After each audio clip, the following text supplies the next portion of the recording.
जब यमुना का जल विष में बदल गया, जब गांव की गायें मरने लगी और सब ओर भय छा गया, तब एक नन्हा सा बालक पैरों में नुपुर और चेहरे पर मुस्कान लिए उतर पड़ा काल से खेलने। जय श्री कृष्ण प्रिय साथियों, स्वागत है एक और रोमांचकारी और भक्तिपूर्ण कथा में, जहां हम जानेंगे वो लीला जिसने न केवल राक्षस का अंत किया बल्कि यमुना को फिर से पवित्र बना दिया। आज हम सुनेंगे कालिय नाग मर्दन लीला। गोकुल के बालकों में उस दिन खूब उत्साह था। खेल का मैदान बना था, यमुना किनारा।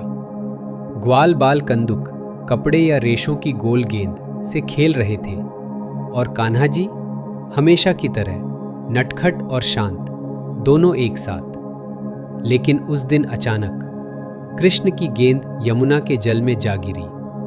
सभी बालक घबरा गए, पर कान्हा मुस्कुराए। उनकी आंखों में डर नहीं था, संकल्प था। उन्होंने कहा, मेरी गेंद है, मैं ही लाऊंगा, और छलांग लगा दी यमुना में। गोप बाल चिल्लाएं, कान्हा मत जा। गांव में खबर पहुंची। यशोदा माँ, नंद बाबा, गोपियां सब दौड़ पड़े। यमुना तट पर उमड़ी भीड़, सबके हृदय धड़क रहे थे। अब जल के भीतर था बालक कृष्ण और कालिय नाग। कालिय ने सोचा, कैसा नासमझ बालक है ये, जो स्वयं मेरे पास आ गया। और उसने कृष्ण को अपनी फुफकार से घेर लिया। लेकिन वो नहीं जानता था, यह कोई साधारण बालक नहीं, स्वयं श्री हरि थे। कृष्ण ने कालिय की कुंडली से स्वयं को छुड़ाया और उसके फन पर चढ़कर नृत्य करने लगे। हर फन पर पग रखा, हर अहंकार को तोड़ा, हर फुफकार को चुप कर दिया।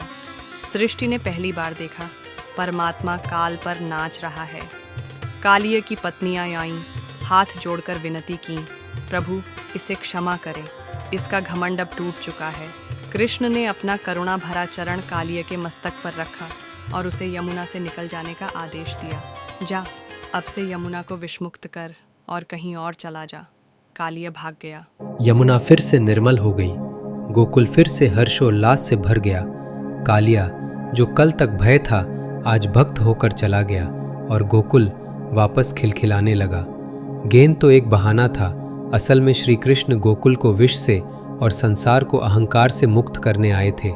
जहाँ भगवान खेलते हैं, वहाँ मृत्यु भी मोक्ष मांगने आती है। श्री कृष्ण की ये लीला केवल नाग का वध नहीं थी, बल्कि अहंकार और विष के ऊपर प्रेम और करुणा की जीत थी। वो बालक जिसने विष पर नृत्य किया, आज भी हमारे भीतर के विष, ईर्ष्या, घमंड और भय को समाप्त करता है, अगर हम उसे अपने हृदय की यमुना में प्रवेश करने दें। लेकिन ये तो बस शुरुआत थी। अब देवताओं तक को चुनौती मिलने वाली है। जब इंद्रदेव का घमंड करेगा गोकुल पर प्रहार, तब कौन उठाएगा गोवर्धन पर्वत। जानिए अगली कथा में गोवर्धन पूजा और पर्वत धारण लीला, श्री कृष्ण की सबसे अद्भुत और विराट लीलाओं में से एक।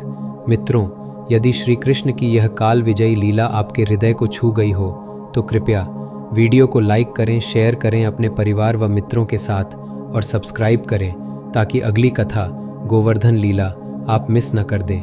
जय श्री कृष्ण। आपके साथ से ही यह भक्ति यात्रा जीवित है। कान्हा का जन्मदिन आई है सुनो,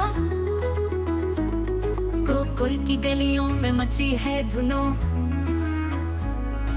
माखन चुराए करेंगे रास लीला, ढोल नगाड़ों संग छेड़े मस्करा। जय कन्हैया लाल।